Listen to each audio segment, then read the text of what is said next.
33.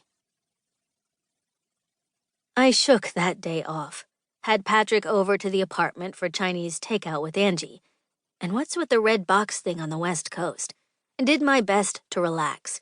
I wasn't sure which witness Renfro would be calling first the next day, but he'd been clear he wasn't going to admit the video, and that meant I needed to look at it again and figure out what he didn't want the jury to see.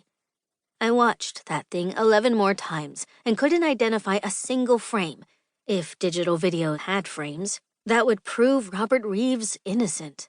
On the other hand, I didn't see anything that definitively proved him guilty either. That last look at him hunched over the base of the crane, seeming to be touching the cables in some way, wasn't a great look for my case. Why Renfro didn't want to show it to the jury was a mystery. So, as I always do when I have a mystery, I called Nate while Patrick and Angie watched Torn in the living room. Patrick is not one of those actors who can't bear to see himself on screen. He's very serious about it and seems to be taking mental notes, but it doesn't make him suffer.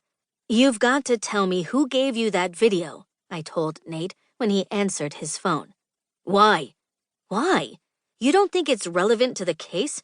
I need to know the source so I can figure out how likely it is to have been sent by someone who wants to prove to me that my client is guilty. Like, for example, the people who have kidnapped me and pretended to blow up a car I was riding in because they wanted me to drop the case." Nate made a sort of gargling noise in his throat to the point that I wondered if I should hang up on him so I could call 911 and report a man drowning in his own house. Assuming Nate was in his house. Finally, he stopped doing that, as I guessed it was his thinking sound, and said, "You realize I'm trying to protect the source." "Not from me.